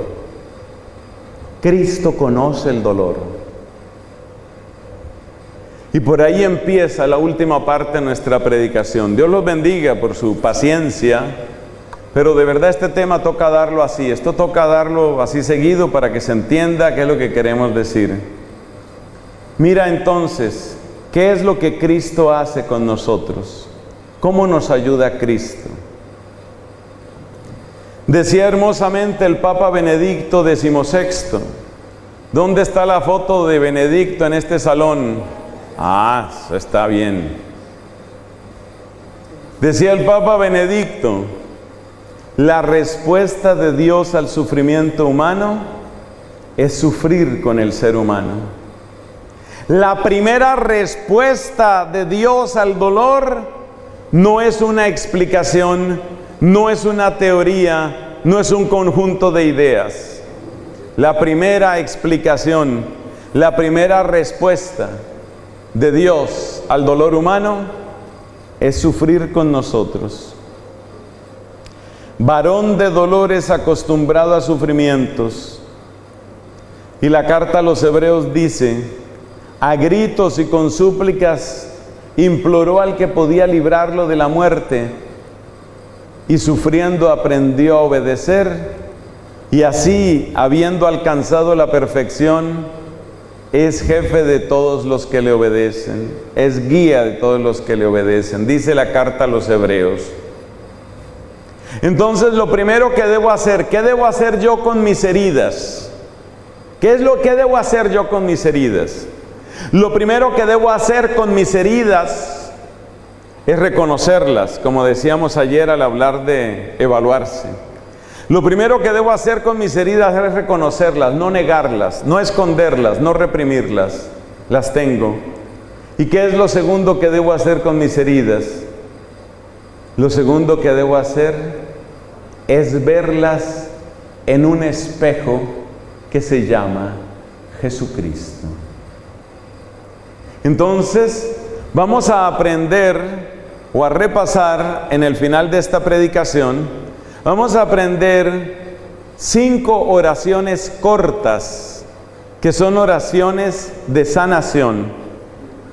La primera de esas oraciones es la que les voy a dictar. Jesucristo, Jesucristo, no estoy solo. Tú conoces el dolor. Jesucristo, no estoy solo. Tú conoces el dolor. Y después dices, tú conoces mi dolor. Primera frase, Jesucristo, no estoy solo. Tú, o sola, por supuesto, dirá la mujer. Jesucristo, no estoy sola. Tú conoces el dolor y conoces mi dolor. Esa es la primera frase. Son 5 frases. No necesariamente corresponde cada frase con un tipo de herida, pero estas 5 frases te van a hacer mucho bien. La primera es esa. Jesucristo, no estoy sola, no estoy solo. Tú conoces el dolor. Tú conoces mi dolor. Cada una de estas frases yo te invito a que la digas muchas veces, muchas veces. Ahí empieza una transformación dentro de ti. Porque ya cada vez que bajes al sótano de tu alma y cada vez que vuelvas a encontrarte con esa herida, ya tú no la vas a visitar sola. Decía Santa Catalina de Siena, al sótano del alma no se debe bajar solo, hay que bajar siempre con Cristo. Entonces, Jesucristo, tú conoces el dolor, tú conoces mi dolor. Jesucristo, no estoy solo, tú conoces el dolor, tú conoces mi dolor. Esa frase ya empieza un camino. Ya esa frase te abre algo hermoso en el alma. Ya esa frase te hace mucho bien. Es necesario, hermano, que la aprendas y que la repitas. Ninguna de estas frases va a obrar instantáneamente. No. Estas frases son oraciones. Estas frases, por consiguiente, tienen que hacer un surco. Si hablamos de heridas profundas, estamos hablando de heridas que son como un surco. Una herida profunda es un surco por el que transita el dolor, por el que transitan las lágrimas. Las heridas profundas son surcos donde corren las lágrimas de tu frustración, de tu dolor, de tu rabia. Hay que hacer un surco más profundo. Y ese surco más profundo es el surco que tú vas a hacer con estas oraciones. Jesucristo, no estoy sola. Jesucristo, no estoy solo. Tú conoces el dolor, tú conoces mi dolor. Segunda frase, también es para Jesucristo. La segunda frase tiene que ver con las heridas antiguas y con las heridas en las que ha habido grave desigualdad. Es un poquito más larga, pero tú tienes tiempo para escribirla y para aprenderla. La segunda frase dice de la siguiente manera, también es para Jesucristo. Jesucristo, tú eres el Señor de mi historia, Jesucristo, tú eres el Señor de mi historia. Visita con tu amor cada día de mi vida. Jesucristo, tú eres el Señor de mi historia. Visita con tu amor cada día de mi vida. Eso es bendito. Porque si alguien abusó de ti, que me parece tan duro decir esas palabras, si alguien abusó de ti una o más veces, eso sucedió en fechas, en días específicos.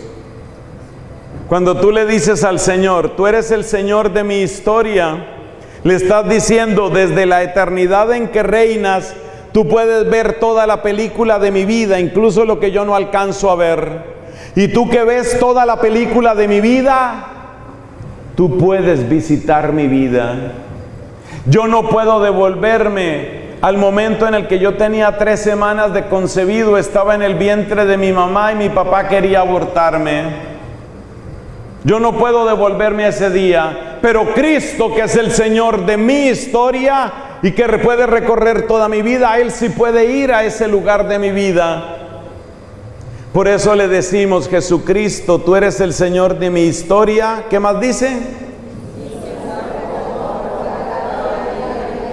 Visita con tu amor cada día de mi vida. Cada día de mi vida. Y mientras vas diciendo esa oración, vas recordando días de tu vida, incluyendo los días duros, vergonzosos, difíciles, los días donde hubo errores tuyos, incoherencias, pecados. Esa es la segunda oración. Jesucristo, tú eres el Señor de mi historia. Visita con tu amor cada día de mi vida. Qué hermoso, qué hermoso. Esas frases, esas oraciones, yo no debo decir frases, estoy repitiendo frases y no son frases, son oraciones. Pero acuérdate que hay que decirlas muchas veces. ¿Por qué hay que decirlas muchas veces? Porque hay que hacer un surco más profundo que el surco del dolor. Hay que hacer un surco. A ver, digamos nosotros esas 2 frases. La primera, todos juntos.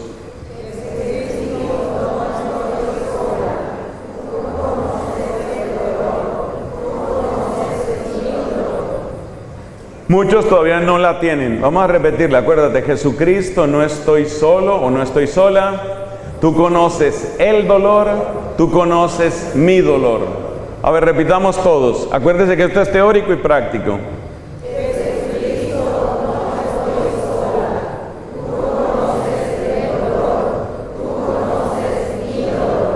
Eso es. Acostúmbrate a que vas a decir esa frase cientos de veces. Tú vas a experimentar sanación. Desde hoy, tú vas a experimentar sanación. Porque todo esto está basado en la vida de Cristo, está basado en la Sagrada Escritura. Esto tiene poder. Esto tiene poder. Entonces ahí llevamos 2 frases. Tercera frase. La tercera frase es para el Espíritu Santo y tiene que ver especialmente con las heridas centrales.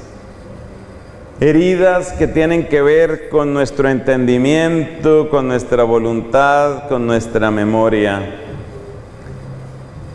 Entonces le decimos al Espíritu Santo lo siguiente: Espíritu Santo, es una oración al Espíritu Santo. Espíritu Santo,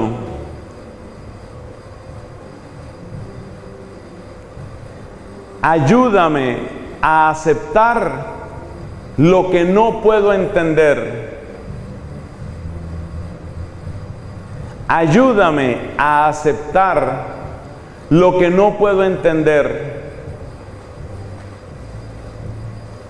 Y ayúdame a amar. Primero dice, ayúdame a aceptar lo que no puedo entender y ayúdame a amar con el reflejo de tu amor. Ayúdame a aceptar lo que no puedo entender. ¿Y qué más? Y ayúdame a amar con un reflejo de tu amor. Me estoy acordando de una señora que descubrió que su esposo tenía severas tendencias homosexuales y algo de práctica homosexual. Parece que se había presentado infidelidad en el matrimonio, pero no con una mujer, sino con otro hombre. Una situación incómoda, dura, vergonzosa, humillante. Y en un retiro espiritual, esta mujer le dice al esposo: yo es que no puedo perdonarte, pero yo te perdono en el nombre de Jesús. Es Jesús perdonándote en mí. Eso es lo que significa la oración que hemos puesto al Espíritu Santo. Ayúdame a aceptar lo que no puedo entender, porque habrá cosas que yo nunca podré entender. Nunca voy a poder entenderlo todo. El que crea que va a entenderlo todo ya empezó mal. Ayúdame a aceptar lo que no puedo entender y a amar, y ayúdame a amar con un reflejo de tu amor. Entonces, ¿cómo voy a amar a ese esposo que fue infiel conmigo?, dice la mujer. ¿Cómo voy a amar a ese esposo que fue infiel conmigo y fue infiel con otro hombre? ¿Cómo lo voy a amar? Yo no puedo amarlo. Yo no. Ayúdame a amar con un reflejo de tu amor. Y Dios hace maravillas. Vamos a decir esa tercera frase. Tercera frase. Todos a la vez, por favor. Espíritu Santo, ayúdame a aceptar lo que no puedo entender y ayúdame a amar con el reflejo de tu amor. Si yo fuera usted, yo tomaría cada una de estas 5 frases y las imprimiría cada una en una hoja grande que se lea. Y pondría esos 5 papeles por ahí, donde usted los pueda leer. Eso le va a hacer mucho bien. Mire, esto es bendito porque esto ayuda a sanar esas heridas que llamamos centrales. Esas heridas que están hasta el fondo. La cuarta frase no es nueva. Ustedes me la han oído en otras predicaciones, porque sé que la he predicado también aquí en Paraguay. La cuarta frase es la famosa: Señor, coma, es para Jesús, ¿no? Señor, coma, cumple tu voluntad en... Y ahí dice el nombre de la persona. Eso es especialmente para las heridas violentas, heridas de particular violencia. Señor, cumple tu voluntad en... Y ahí pone usted el nombre de la persona. Esa no la podemos decir aquí en voz alta porque terminan peleando unos con otros. ¿Qué tal que estén los esposos y él diga: Señor, cumple tu voluntad en Marisa? Y ella dice: cumple tu voluntad en Ernesto. Pero sí hay que decirla en privado. Esa oración es bendita, esa cuarta oración es bendita. ¿Sabe por qué es bendita? Porque pasito a pasito te va quitando la agresividad. Esa agresividad contra la persona que te hizo daño. Ese sentimiento de que, ay, ¿por qué no se hundirá en tierra movediza? Hasta verlo glu, glu, glu, glu.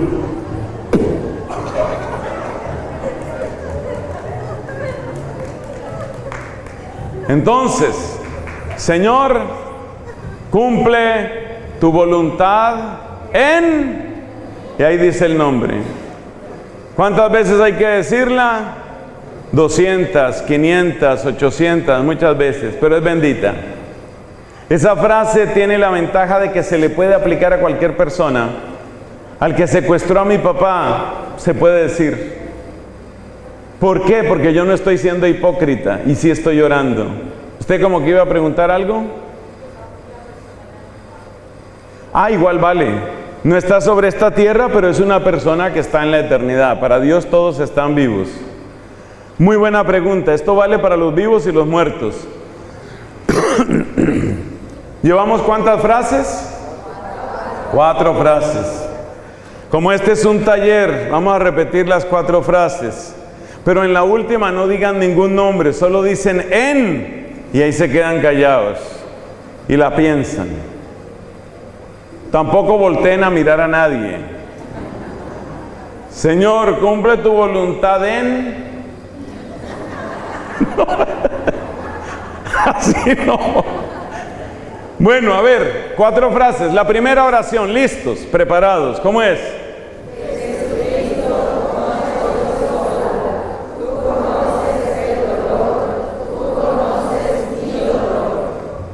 Esa es la primera. Segunda, que también es a Jesucristo. Jesucristo, tú eres el Señor de mi historia. Visita con tu amor cada día de mi vida. Eso es lindísimo. Mire, si usted dijera esa frase, esa sola frase, haga la prueba, por favor, que este es un taller práctico. Haga la prueba 2 semanas, 3 semanas, no es un día, 2, 3 semanas diciendo esta frase. Usted verá que usted se siente diferente, se siente diferente. Es que usted lo va a experimentar, no es una cosa que usted se la invente, es que usted se va a sentir diferente. Y entonces usted va a decir, por favor, inviten otra vez a ese padre. ¿Qué tal haciéndose propaganda? La tercera es la frase del Espíritu Santo para dejar la arrogancia de la mente y sanar el corazón. La del Espíritu Santo, ¿cómo es? Espíritu Santo, ayúdame a aceptar lo que no puedo entender. Ayúdame a amar lo que no puedo. Está lindísimo, vamos a decirlo otra vez un poquito más unánime. Recuerde que esto se está grabando, que ojalá quede bien grabada esa oración para las personas que van a oír o van a ver este mensaje después. De nuevo la oración al Espíritu Santo, la tercera. Espíritu Santo, ayúdame a aceptar lo que no puedo entender. Y ayúdame a amar con el reflejo de tu amor. Eso es bellísimo. Mire, uno siempre se estanca cuando empieza a preguntarle a Dios, ¿por qué? Es que no entiendo. ¿Pero por qué? ¿Por qué tenía que morirse mi hijo? ¿Pero por qué? ¿Por qué tenía que abandonarme? ¿Pero por qué? Y te estancas y te encarcelas. Ayúdame a aceptar lo que no puedo entender y ayúdame a amar con un reflejo de tu amor. Cuarta frase. Recuerde que no va a decir ningún nombre, no va a hacer ninguna seña. No va a señalar, como hay gente que... No va a señalar con la boca, ni con la lengua, ni con nada. Pero sí piense en una persona porque no estamos jugando. Hacemos amable el tema, pero no estamos jugando. Piense en alguna persona por la que tiene que ofrecer esa oración. La cuarta oración, ¿cómo es? Señor, cumple tu voluntad en... Eso. Cada uno de nosotros tiene por qué orar. Y usted la dice centenares de veces. Todas estas oraciones son oraciones de surco. Hay que hacer el surco. Y por ese surco va a circular el amor de Dios en tu vida. Va a circular el amor de Dios en tu vida. La última frase está tomada de un salmo. Y es tan sencilla, la dijo Cristo en su pasión. Es tan sencilla. La traducción usual dice, Señor, en tus manos encomiendo mi espíritu. Yo prefiero, porque es más fiel al texto griego y al texto latino, decir, Señor, a tus manos encomiendo mi espíritu. Esa frase, yo sé que usted asocia esa frase con la muerte, pero ¿sabe cuál es la virtualidad de esa frase? Es la certeza de que solo Dios es el que gobierna todo lo que pasa en mi vida. Todas las consecuencias más profundas de mi vida no son lo que hizo o no hizo mi papá.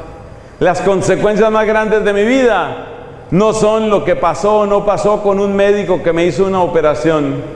Las consecuencias más grandes de mi vida no son lo que determinó una persona que me lanzó una maldición o que dijo un presagio. No. Mi vida está en las manos de Dios. Mi vida está en el poder de Dios. Y eso es lo que dice esa frase. Señor, a tus manos encomiendo mi espíritu. Pero todavía más hermoso, no digamos Señor, digamos Padre. Padre, a tus manos encomiendo mi espíritu. Bueno, yo hago una pregunta, y es que esa frase solo hay que decirla cuando uno se esté muriendo. No, todos los días. Padre, a tus manos encomiendo mi espíritu. Eso te va dando una sensación de providencia, de bendición, de sanación. Digámosla todos, ¿cómo es? Padre, a tus manos encomiendo mi espíritu. Usted tome esas 5 frases. Las 2 primeras fueron a Jesucristo, la tercera al Espíritu Santo, la cuarta también a Cristo. Podemos decir, Señor, cumple tu voluntad en... Puede ser también al Padre Celestial, puede ser también al Espíritu Santo. Por eso dejamos la palabra Señor. Puede ser cualquiera de las 3 divinas personas que usted tiene en mente. Y la última está dirigida a Papá Dios. Padre, a tus manos encomiendo mi espíritu. Vamos a terminar esta predicación poniéndonos de pies y leyendo las 5 frases que nos van a abrir caminos de sanación. Hemos hablado de las heridas más profundas y hemos mostrado que Cristo sufrió esas heridas más profundas, y hemos visto que la oración tiene que ¿abrir qué? Abrir surco. A medida, cada vez que dices la oración, estás abriendo un poquito más el surco, y cuando ese surco está bien profundo, cada vez corre más y más y más el río de la vida, el río del amor de Dios. El correr de las acequias alegra la ciudad de Dios. ¡Qué hermosura! A ver, vamos diciendo entonces, frase número 1, todos al tiempo.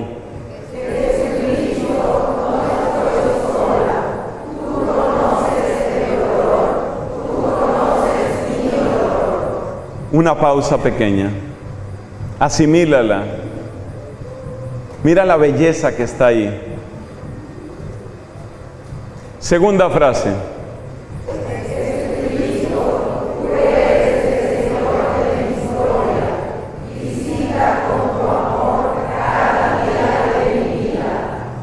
Qué belleza. Eso te sana, eso te hace bien. Eso te hace bien. No importa la edad que tengas, no importa lo que haya sucedido en tu vida, esto es bendito, esto te hace mucho bien. La tercera, la del Espíritu Santo. Espíritu Santo, ayúdame a aceptar lo que no puedo entender, y ayúdame a amar con el reflejo de tu amor. Perfecto. Eso te hace mucho bien. Eso sana las potencias centrales de tu alma.